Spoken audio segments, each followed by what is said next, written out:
अष्टांग संग्रह सूत्रस्थान अध्याय क्रमांक 2 शिष्योपनयनीयम अध्यायम। हाँ, पढ़ेंगे इस अध्याय को। अथातः शिष्योपनीयमध्यायं व्याख्यास्यामः इति स्माहुरात्रेयादयो महर्षयः। शिष्य उपनयनीयम ऐसा है। तो शिष्योपनयनीय इस अध्याय की शुरुआत होती है। पहले अध्याय में उन्होंने इन शॉर्ट आयुर्वेद के जो सारे सूत्र हैं वो बताए हैं, और अध्याय नहीं, पूरे स्थान का सार और ग्रंथ का सार सूत्र स्थान पहला अध्याय इस प्रकार से आता है। उसके बाद शिष्य उपनयनीय मतलब शिष्य को जब आयुर्वेद सीखने के लिए वो आता है, अध्ययन करता है, तो उसके लिए क्या क्या नियम होने चाहिए, उससे क्या क्या करना चाहिए, ये सब वर्णन इसमें आता है। तो एक एक चीज अभी पढ़ेंगे।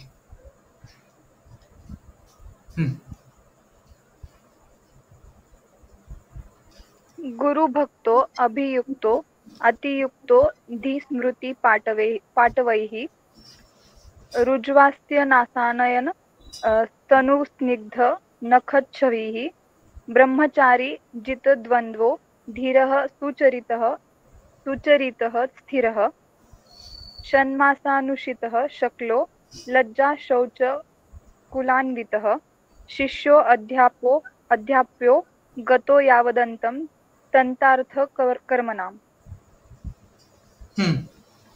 शिष्यो अध्याप्यो गतो यावत अंतम तंत्रार्थ कर्मणाम, इस प्रकार से। तो ये शिष्य के गुण इस प्रकार से यहाँ पर दिए हैं।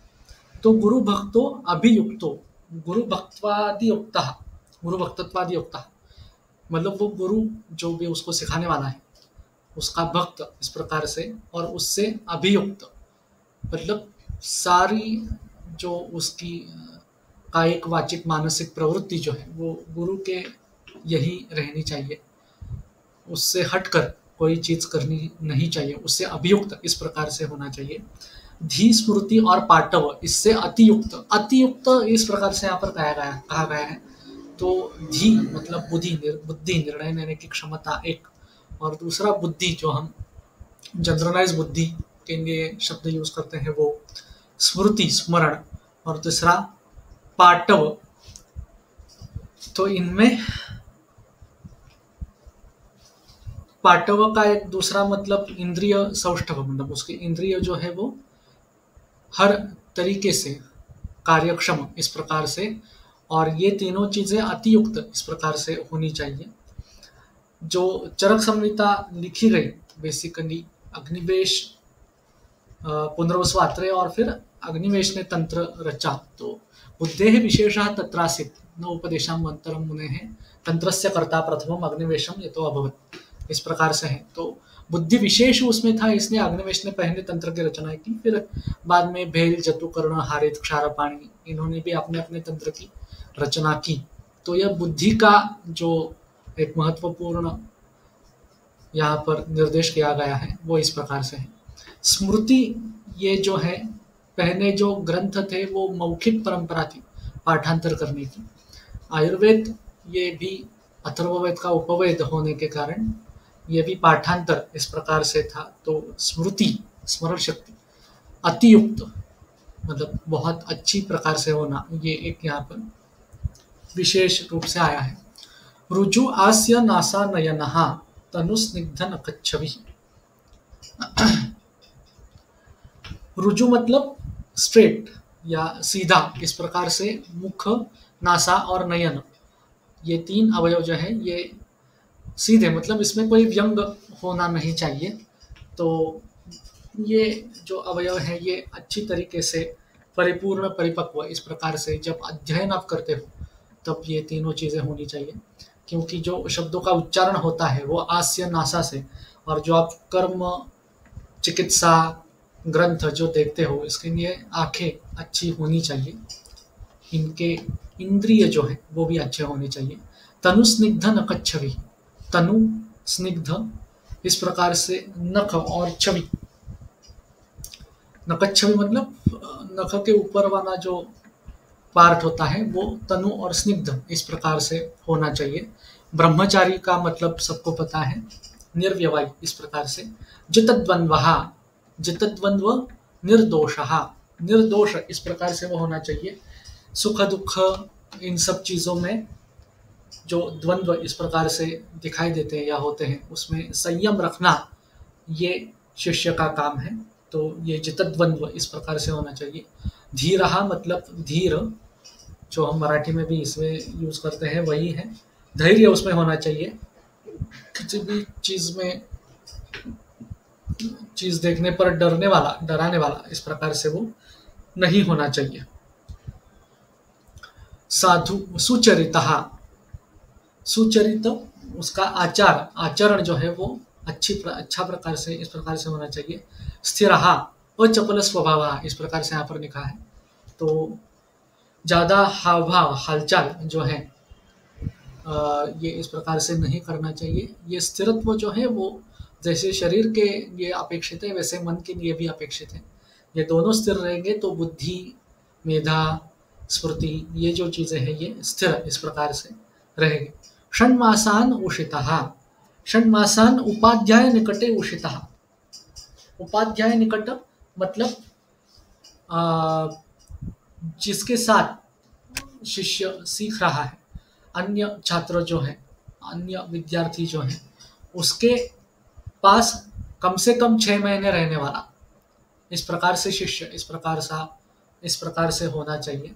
या पहले गुरुकुल पद्धति इस प्रकार से थी, तो डायरेक्ट गुरु जब सिखाते थे तो उनके अनुयायी उनके साथ उपाध्याय मतलब उनके साथ रहने वाला एटलीस्ट 6 महीने, तो इस प्रकार से वो विद्यार्थी कैसा है, उसका स्वभाव कैसा है, इसका पता चल जाता था और फिर उसकी गति किस में है और उस हिसाब से शिक्षण या अभ्यास उसे देना चाहिए। इस प्रकार से भी गुरु को ज्ञात होता था। तो ऐसे षण्मास 6 महीने रहने वाला। शक्लः, शक्ल मतलब प्रियम वदः, प्रिय भाषण बोलने वाला, भाषण करने वाला इस प्रकार से। लज्जा शौच कुलान्वितः, लज्जा और शौच और इनसे कुलान्वित।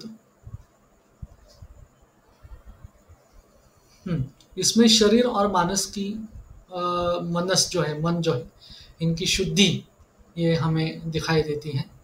और कुलीनः, कुलान्वित मतलब अच्छे कुल से आया हुआ इस प्रकार से यहाँ पर अर्थ है।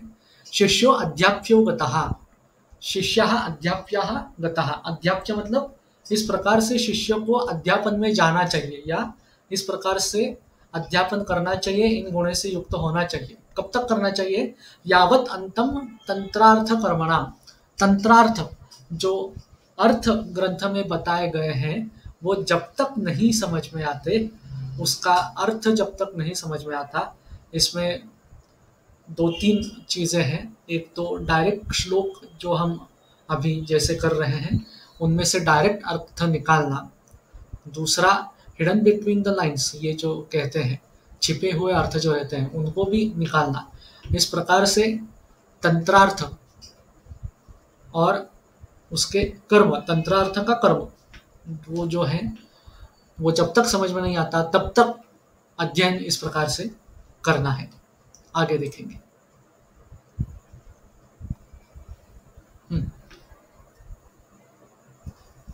न अकाल विद्युत स्तनिते भूकंपे राहु दर्शने पंचदश्याम चंद्रायां परोक्षे वा गुरोः पठेत्।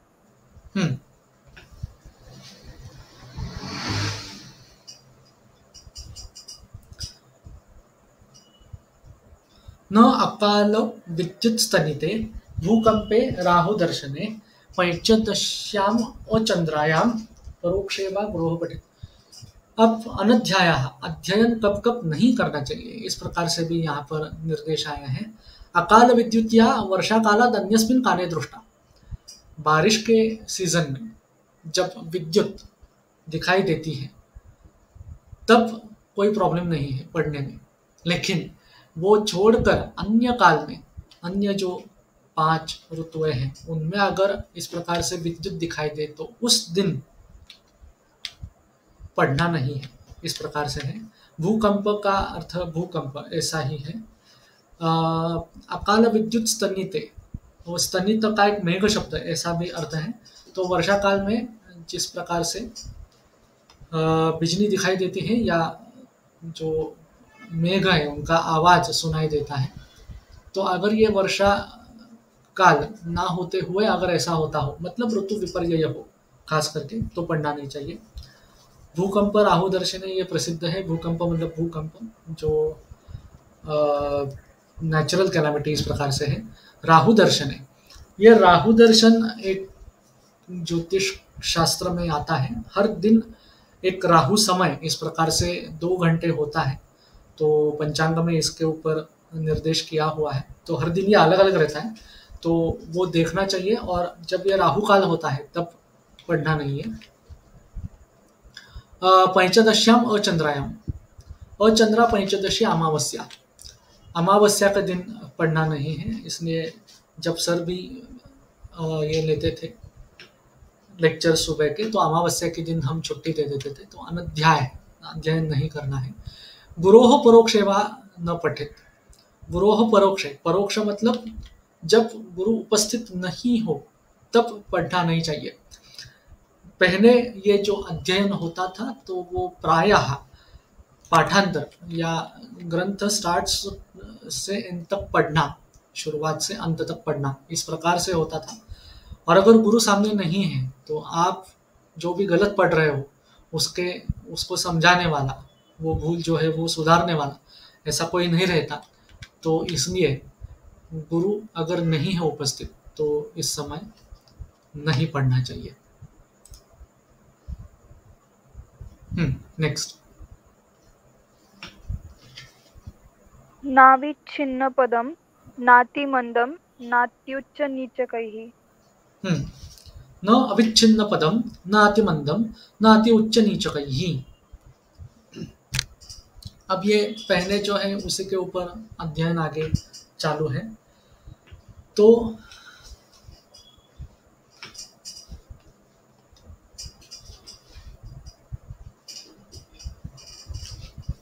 विच्छिन्न पद मतलब, विच्छिन्न मतलब भेद करके, हर शब्द तोड़ तोड़ के पढ़ना, इसे विच्छिन्न पद कहते हैं। अविच्छिन्न मतलब ये ना तोड़ते हुए, न अविच्छिन्न पदम।